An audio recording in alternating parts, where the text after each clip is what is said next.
খবর শুনছেন আজকের নিউজ ইউটিউব চ্যানেল থেকে। আপনাদের জানাতে চলেছি আজকের বাছাই করা কিছু গুরুত্বপূর্ণ পশ্চিমবঙ্গ দেশ ও বিদেশের তাজা সংবাদ। খবরের শুরুতে দেখে নেব আজকের সংবাদ শিরোনাম। ওটা রোহিঙ্গা বাঁচাও যাত্রা হয়েছে, মমতার মিছিল নিয়ে কটাক্ষ শ্রমিকের। মুখ্যমন্ত্রীর চাকর বলে পুলিশকে কটাক্ষ করলেন সুকান্ত।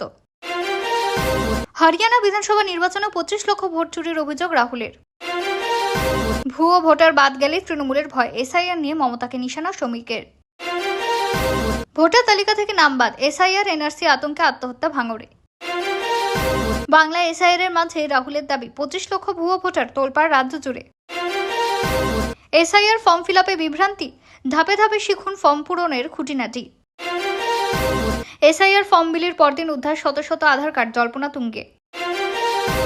সাফ হয়ে যাবে বিজেপি, আসন সংখ্যা নিয়ে বিস্ফোরক দাবি। রাজ্যের ফ্রিশিপ স্কলারশিপে ইঞ্জিনিয়ারিং ফার্মেসি কোর্স এখন বিনামূল্যে। বিএলএ নিয়োগে তৃণমূলকে টেক্কা দিল বিজেপি, বাম কংগ্রেস কোথায়? রেল লাইনে মর্মান্তিক দুর্ঘটনা, কালকা মেলের ধাক্কায় ছিন্ন ভিন্ন 6 পুণ্যার্থী মহিলা। ছাগলে খেয়েছে ধান, তা নিয়ে তৃণমূলের গোষ্ঠীকন্দল লাভপুরে। বিস্ফোরক মমতা, বিজেপি নেতাদের গণ্ডমূর্খ বললেন, তুললেন কমিশন যোগের অভিযোগ। ভোট গণনা ফর্মে তথ্য ভরার নিয়ম জানুন ধাপে ধাপে। এসআইআর আতঙ্কে আত্মহত্যা, 11 নভেম্বর থেকে আইনি পদক্ষেপে নামছে তৃণমূল। ভাঙড়ে যুবকের মৃত্যুতে ফের উঠল এসআইআর আতঙ্কের তত্ত্ব। স্ত্রীর সঙ্গে ঝগড়া, 10 বছরের ছেলেকে বাংলাদেশ সীমান্তে ফেলে গেল বাবা, হতবাক বসিরহাট। বেপরোয়া লরির ধাক্কায় যুবকের মৃত্যু, উত্তেজনার আতঙ্ক কুমারগঞ্জে। থানায় অভিযোগ জানাতে গিয়ে ধর্ষণ, অভিযুক্ত সিভিক ভলেন্টিয়ার। এসআইআর নিয়ে পথে নামছে তৃণমূলের লিগাল সেল, বিভিন্ন জেলায় জনসভার আয়োজন। একই এপিক নাম্বারে 2 ভোটার, চাঞ্চল্য শীতলকুচিতে। এতক্ষণ শুনছিলেন সংবাদ শিরোনাম। বিস্তারিত খবর শোনানোর পূর্বে আপনাদের কাছে করব একটি ছোট্ট অনুরোধ। আমাদের চ্যানেলে নতুন হয়ে থাকলে চ্যানেলটি অবশ্যই সাবস্ক্রাইব করে পাশে থাকবেন। আসছি বিস্তারিত খবরে। এসআইআর ইস্যু ঘিরে ফের বিস্ফোরক মন্তব্য করলেন বিজেপি নেতা শ্রমিক ভট্টাচার্য। তিনি কটাক্ষ করে বলেন, ওটা রোহিঙ্গা বাঁচাও যাত্রা হয়ে গিয়েছে। তার মতে তৃণমূল এখন বুঝে গিয়েছে দুধে কতটা জল মেশানো আছে। রাজ্যের মাটিতে কেন্দ্রীয় প্রকল্পের বিরোধিতা করে মানুষকে বিভ্রান্ত করছে শাসক দল। এসআইআর এর নামে ভুয়ো তথ্য ছড়িয়ে সাধারণ মানুষকে আতঙ্কিত করা হচ্ছে বলে দাবি তার। বিজেপির অভিযোগ, রাজ্য সরকার আসলে ভুয়ো ভোটারদের রক্ষার রাজনীতি করছে। অন্যদিকে তৃণমূল বলছে বিজেপি নাগরিক অধিকার কেড়ে নিতে চাইছে। এই মন্তব্যে ফের তপ্ত রাজ্যের রাজনীতি। শ্রমিকের বক্তব্যে ক্ষোভ উগরে দিয়েছে তৃণমূল শিবির। তবে বিজেপি জানিয়েছে জনগণের জানার অধিকার রক্ষাতে এই প্রচার। এই ইস্যুতে আগামী দিনেও আরও রাজনৈতিক সংঘাত দেখা দিতে পারে। সামনে লোকসভা নির্বাচন, তাই প্রতিটি মন্তব্য এখন গুরুত্বপূর্ণ হয়ে উঠেছে। এসআইআর নিয়ে জনমনে বিভ্রান্তি দূর করতে প্রশাসনও ব্যস্ত। রাজনৈতিক লড়াইয়ের কেন্দ্রবিন্দু এখন এই এসআইআর ফর্ম। বিরোধীরা বলছে এটাই তৃণমূলের ভয়। সুকান্ত মজুমদার ফের সরাসরি আক্রমণ করলেন রাজ্যের পুলিশকে। তিনি বলেন, পুলিশ এখন মুখ্যমন্ত্রীর চাকর ছাড়া আর কিছুই নয়। তার দাবি, রাজ্যে আইনের শাসন ভেঙে পড়েছে। অপরাধী ধরার বদলে প্রশাসন এখন বিরোধী দমনে ব্যস্ত। বিজেপি নেতা হিসেবে তিনি প্রশ্ন তুলেছেন, কাদের নির্দেশে পুলিশ কাজ করছে। সুকান্তর বক্তব্যে তৃণমূলের পক্ষ থেকে তীব্র প্রতিক্রিয়া আসে। তারা বলেন, পুলিশ স্বাধীনভাবে কাজ করছে, বিজেপি শুধুই নাটক করছে। রাজ্যের মানুষ আইন মানে, কিন্তু বিজেপি বিশৃঙ্খলা চায় বলে অভিযোগ তৃণমূলের। বিজেপি শিবির অবশ্য দাবি করে এটা প্রশাসনের দুর্নীতির প্রকৃত চিত্র। সাম্প্রতিক কয়েকটি ঘটনায় পুলিশ নীরব থাকায় ক্ষোভ বাড়ছে। সুকান্ত বলেন, এই রাজ্যে পুলিশ মানেই তৃণমূলের কর্মী। রাজ্য রাজনীতিতে মন্তব্যটি ঘিরে চরম উত্তেজনা তৈরি হয়েছে। শাসক বিরোধী সংঘাতে ফের নতুন অধ্যায়। মুখ্যমন্ত্রীর নীরবতা নিয়েও প্রশ্ন তুলেছে বিজেপি। আগামী দিনে এই ইস্যু নিয়েই আরও রাজনৈতিক তর্ক বিতর্ক চলবে। হরিয়ানা বিধানসভা নির্বাচনে রাহুল গান্ধীর বিস্ফোরক অভিযোগে সাড়া ফেলেছে দেশজুড়ে। তিনি দাবি করেছেন অন্তত 25 লক্ষ ভোট চুরি হয়েছে নির্বাচনে। রাহুলের এই মন্তব্যে কংগ্রেস শিবিরে উত্তেজনা। তিনি বলেন, গণতন্ত্রকে হত্যা করেছে বিজেপি। তার অভিযোগ, ইভিএম কারচুপি ও প্রশাসনিক হস্তক্ষেপে বদলে গিয়েছে ফলাফল।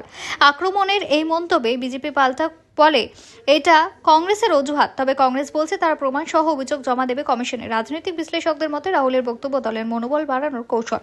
অন্যদিকে বিজেপি দাবি করেছে জনগণ কংগ্রেসকে প্রত্যাখ্যান করেছে। এই অভিযোগকে কেন্দ্রীয় রাজনীতিতে তোলপাড় শুরু হয়েছে। সোশ্যাল মিডিয়াতেও ছড়াচ্ছে মন্তব্যের ঝড়। বিরোধীরা প্রশ্ন তুলছে, ভোট চুরি হলে নির্বাচন কমিশন নীরব কেন? রাহুল বলেন, এটাই বিজেপির গণতন্ত্র সংস্করণ। কংগ্রেস নেতারা বলছেন জনগণ এবার ন্যায়ের লড়াই লড়বে। এই ইস্যুতে পরবর্তী পদক্ষেপের দিকে তাকিয়ে গোটা দেশ। এসআইআর এর বিরোধিতা ঘিরে ফের মুখোমুখি তৃণমূল ও বিজেপি। বিজেপি নেতা শ্রমিক ভট্টাচার্য কটাক্ষ করে বলেন, ভুয়ো ভোটার বাদ গেলেই তৃণমূলের ভয়। তিনি অভিযোগ করেন, তৃণমূল জানে প্রকৃত নাগরিক যাচাই হলে ভোট ব্যাংক ভেঙে পড়বে। এসআইআর ফর্ম নিয়ে রাজ্য জুড়ে তুমুল রাজনৈতিক উত্তাপ। তৃণমূল বলছে এই প্রকল্প আসলে এনআরসির প্রস্তুতি। অন্যদিকে বিজেপি বলছে এটা নাগরিক স্বচ্ছতার অংশ। শ্রমিক বলেন, তৃণমূল জানে তাদের সমর্থন কারা। রাজ্যের গ্রামাঞ্চলে এখন চায়ের দোকানেও চলছে এসআইআর বিতর্ক। জনগণের একাংশ বলছে তথ্য দিতে সমস্যা নেই, কিন্তু ভয় দেখানো ঠিক নয়। বিজেপি শিবির বলছে ভয় পাচ্ছে শুধু দোষীরা। তৃণমূলের পাল্টা দাবি মানুষ বিজেপির মিথ্যে বুঝে গিয়েছে। এই চাপানোতরে রাজ্য রাজনীতি তেতে উঠেছে। দুই পক্ষই রাস্তায় নামার প্রস্তুতি নিচ্ছে। এসআইআর ইস্যু এখন রাজ্যের সবচেয়ে গরম রাজনৈতিক বিষয়। আগামী দিনে বোঝা যাবে কার প্রচার বেশি ফলপ্রসূ হয়। ভোটার তালিকা থেকে নাম বাদ যাওয়ার আতঙ্কে ফের নাড়া খেল রাজ্য। এসআইআর এনআরসি ইস্যুতে ভাঙড়ে আত্মহত্যার ঘটনা ঘিরে চাঞ্চল্য ছড়ালো। স্থানীয় সূত্রে জানা গিয়েছে, এক যুবক ভয় পাচ্ছিল তার নাম ভোটার তালিকায় থাকবে কিনা। এই আতঙ্কেই শেষ পর্যন্ত তার প্রাণ কেড়ে নেয়। পরিবারের দাবি, প্রশাসনের অস্পষ্ট বার্তা ও গুজবে ভেঙে পড়ে যুবক। তৃণমূল বলছে বিরোধীরা ইচ্ছা করে ভয় ছড়াচ্ছে। বিজেপির অভিযোগ, সরকার স্বচ্ছভাবে কাজ করলে আত্মহত্যা কেউ করতো না। এই ঘটনা ঘিরে এলাকায় উত্তেজনা ছড়িয়েছে। পুলিশ তদন্ত শুরু করেছে আত্মহত্যার প্রকৃত কারণ জানতে। তবে সাধারণ মানুষ বলছেন ফর্ম ভরার নিয়মটা স্পষ্ট করা দরকার। রাজ্য জুড়ে এখন দেখা যাচ্ছে একই ভয় ও বিভ্রান্তি। প্রশাসনের তরফে জনসচেতনতা শিবিরের আশ্বাস দেওয়া হয়েছে। তৃণমূলের অভিযোগ, বিজেপি রাজনৈতিক ফায়দা তুলছে মৃত্যু থেকে। বিজেপি বলছে মৃত্যু সরকারের ব্যর্থতার প্রতীক। এসআইআর ফর্ম নিয়ে এখন রাজ্য জুড়ে চাপানুতোর চরমে। বসিরহাটে ঘটেছে এক চমকপ্রদ মর্মান্তিক ঘটনা। স্ত্রীর সঙ্গে তীব্র ঝগড়ার পর এক বাবা 10 বছর এক ছেলেকে সীমান্তে ফেলে গেলেন একা। ঘটনাস্থল বাংলাদেশ সীমান্তবর্তী এলাকা। ছেলেটিকে উদ্ধার করে বিএসএফ কর্মীরা স্থানীয় থানায় দেয়। প্রাথমিক জিজ্ঞাসাবাদে জানা গিয়েছে দাম্পত্য কলহ থেকে এই ভয়ঙ্কর সিদ্ধান্ত। স্থানীয়রা হতবাক এই ঘটনার পর। পুলিশ অবশ্য জানিয়েছে শিশুটি এখন নিরাপদ রয়েছে। পিতা ও মাতার মধ্যে দীর্ঘদিন ধরে অশান্তি চলছিল।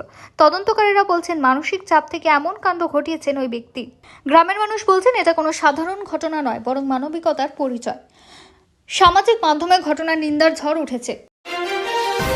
এসআইআর ফর্ম নিয়ে বিভ্রান্তি কাটাতে উদ্যোগ নিয়েছে প্রশাসন। এনুমারেশন ফর্ম কিভাবে সঠিকভাবে পূরণ করতে হয় তার ধাপে ধাপে নির্দেশিকা প্রকাশিত হয়েছে।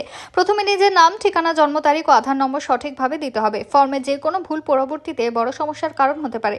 বিশেষ করে নাগরিকত্ব যাচাইয়ে এসব তথ্যই গুরুত্বপূর্ণ ভূমিকা নেবে। প্রশাসনের পক্ষ থেকে জানানো হয়েছে কোনো তথ্য লুকানো যাবে না। যারা ডিজিটাল ফর্ম পূরণে অজ্ঞ তাদের সাহায্যের জন্য বিশেষ বুথও খোলা হবে। রাজ্য জুড়ে ফর্ম বিলির কাজ চলছে পুরোদমে। অনেকেই এখনো বুঝে উঠতে পারছেন না ফর্মের জটিল প্রশ্নগুলি। এই নিয়ে নানা গুজব ছড়াচ্ছে সোশ্যাল মিডিয়ায়। প্রশাসন বলছে এই ফর্ম নাগরিকদের সুবিধার জন্য, আতঙ্কের জন্য নয়। বিশেষজ্ঞদের পরামর্শ, ফর্ম ভরার আগে সব ডকুমেন্ট যাচাই করে নেওয়া উচিত। এদিকে রাজনৈতিক মহলে এই ফর্ম নিয়ে চলছে সংঘাত। বিজেপি বলছে এটা স্বচ্ছতার প্রতীক। তৃণমূলের অভিযোগ এটি নাগরিক তালিকার ফাঁদ। জনগণের মধ্যেও এখন কৌতূহল ও আশঙ্কা দুই বাড়ছে। এসআইআর ফর্ম বিলি শুরু হতেই একের পর এক চাঞ্চল্যকর ঘটনা সামনে আসছে। উদ্ধার হয়েছে কয়েকশো আধার কার্ড। প্রাথমিক তদন্তে জানা গিয়েছে কিছু জায়গায় একই নামের একাধিক কার্ড পাওয়া গিয়েছে। এই ঘটনায় প্রশাসনের ভূমিকা নিয়েও প্রশ্ন উঠেছে। লোকেরা ভাবছে কারো ব্যক্তিগত তথ্য কি ফাঁস হচ্ছে। কিছু আধার কার্ড আবার ফর্মের সঙ্গে যুক্ত অবস্থায় পাওয়া গিয়েছে। জল্পনা শুরু, কেউ কি ডেটা ম্যানিপুলেশন করছে। প্রশাসনের পক্ষ থেকে বলা হচ্ছে এটা হয়তো টেকনিক্যাল ত্রুটি, কিন্তু বিরোধীরা বলছে সরকারের তত্ত্বাবধান দুর্বল। পুলিশ তদন্ত শুরু করেছে কার্ডগুলির উৎস খুঁজতে। তৃণমূল জানিয়েছে বিজেপি অকারণে বিষয়টি নিয়ে আতঙ্ক ছড়াচ্ছে। অন্যদিকে নাগরিক মহলে উদ্বেগ বাড়ছে ব্যক্তিগত নিরাপত্তা নিয়ে। এখন প্রশ্ন, কার হাতে এমন সংবেদনশীল তথ্য পৌঁছাচ্ছে। বিরোধী দলের দাবি এই ঘটনার পেছনে বড় দুর্নীতির গন্ধ রয়েছে। সরকার বলছে সব তথ্য পরীক্ষা করে ব্যবস্থা নেওয়া হবে। এই ঘটনায় প্রশাসনের বিশ্বাসযোগ্যতা নিয়েও প্রশ্ন উঠছে বারবার। রাজ্য রাজনীতিতে হঠাৎই ছড়িয়ে পড়েছে এক বিস্ফোরক দাবি। এক বিজেপি নেতা বলে ফেললেন আগামী নির্বাচনে সাফ হয়ে যাবে বিজেপি। এই মন্তব্যে দলেই চরম অস্বস্তি। তৃণমূল শিবিরে হাসির রোল, বিরোধীদের কটাক্ষে সরগরম সোশ্যাল মিডিয়া।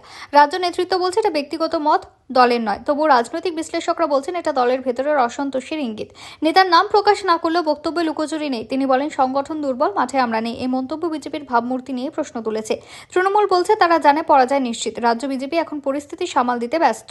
কেন্দ্রীয় নেতৃত্ব বিষয়টি খতিয়ে দেখছে বলে খবর। দলীয় কর্মীরা হতাশ হলেও নেতারা বলছেন আমরা লড়াই চালিয়ে যাব। বিরোধী শিবিরের মন্তব্য উৎসাহিত। রাজনৈতিক অঙ্গনে আলোচনার ঝড়। বিজেপির ভিত কি নড়ছে? আগামী দিনে এই মন্তব্যের প্রভাব পড়বে নিশ্চিতভাবেই। রাজ্য সরকারের তরফে বড় সুখবর, শিক্ষার্থীদের জন্য নতুন ঘোষণা। ফ্রিশিপ স্কলারশিপ প্রকল্প চালু হচ্ছে এবং বড় পরিসরে ইঞ্জিনিয়ারিং, ফার্মেসি ও প্রযুক্তিগত কোর্সে পড়ুয়ারা পাবেন সম্পূর্ণ বিনামূল্যে শিক্ষা। অর্থনৈতিকভাবে দুর্বল পরিবারগুলির জন্য এটা বড় স্বস্তি। যোগ্য ছাত্রছাত্রীরা অনলাইনে আবেদন করতে পারবেন। এর মাধ্যমে বহু প্রতিভাবান ছাত্রছাত্রীর ভবিষ্যৎ উজ্জ্বল হবে। শিক্ষামন্ত্রী জানিয়েছেন এটাই শিক্ষাক্ষেত্রে নতুন বিপ্লব। রাজ্যের বিভিন্ন কলেজ ও বিশ্ববিদ্যালয়কে নির্দেশ দেওয়া হয়েছে দ্রুত প্রক্রিয়া শুরু করতে। ছাত্র সংগঠনগুলো এই উদ্যোগকে স্বাগত জানিয়েছে। পড়ুয়ারা বলছেন এবার হয়তো স্বপ্ন পূরণ সম্ভব। প্রশাসনের দাবি কোনো ফি ছাড়াই পূর্ণ কোর্স সম্পন্ন করা যাবে। বেসরকারি প্রতিষ্ঠানগুলিকেও যুক্ত করা হচ্ছে প্রকল্পে। এই সিদ্ধান্তে রাজ্যের শিক্ষা খাতে নতুন দিশা আসবে বলে আশা। তৃণমূল বলছে এটা সরকারের মানবিক মুখ। বিরোধীরা বলছে নির্বাচনের আগে জনমোহিনীর পদক্ষেপ। তবুও সাধারণ মানুষ বলছে ভালো কাজের প্রশংসা কিন্তু করতেই হবে। বিএলএ নিয়োগে এবার চমক দেখালো বিজেপি। রাজ্যের বিভিন্ন কেন্দ্রে তাদের বুথ লেভেল এজেন্ট নিয়োগ শুরু হয়েছে জোর কদমে। তৃণমূলের পাশাপাশি এখন বিজেপিও পুরো প্রস্তুত। রাজনীতিতে বুথের গুরুত্ব বোঝে দুই পক্ষই। তৃণমূলের দাবি আমরা সংগঠনে বহু এগিয়ে, কিন্তু বিজেপির পাল্টা জবাব তাদের ঘরেও ফাটল ধরেছে। বাম ও কংগ্রেস এখনো পিছিয়ে, সংগঠনে গতি আনতে মরিয়া তারা। বিশ্লেষকদের মতে মাঠ পর্যায়ে বিজেপির উপস্থিতি এবার বেশি চোখে পড়েছে। প্রতিটি বুথে অন্তত একজন সক্রিয় প্রতিনিধি রাখা হয়েছে। এই প্রস্তুতিতে কর্মীদের মনোবলও বেড়েছে। তৃণমূল বলছে বিজেপি যতই চেষ্টা করুক, মানুষ জানে কার পাশে দাঁড়াতে হবে। রাজ্যের রাজনৈতিক পালাবদলের লড়াই তাই এখন বুথ থেকেই শুরু। বিজেপি বলছে এবার ভোট লড়াই হবে সংগঠনের শক্তিতে। তৃণমূল বলছে আমরা মাঠে সবসময় আছি। এই নিয়োগকে ঘিরে উভয় দলের মধ্যে নতুন প্রতিদ্বন্দ্বিতা শুরু হয়েছে। নির্বাচনের আগে উত্তপ্ত হচ্ছে রাজ্য রাজনীতি। রেললাইন পার হতে গিয়ে ভয়াবহ দুর্ঘটনা। কালকামেলের ধাক্কায় ছিন্নভিন্ন 6 জন মহিলা পুণ্যার্থী দেহ। ঘটনাস্থলে মৃত্যু হয় সকলের। দৃশ্য ছিল হৃদয় বিদারক। তারা স্থানীয় মন্দিরে পুজো দিতে যাচ্ছিলেন। রেললাইন পার হওয়ার সময় ট্রেনের গতিবেগ ছিল ভয়ঙ্কর।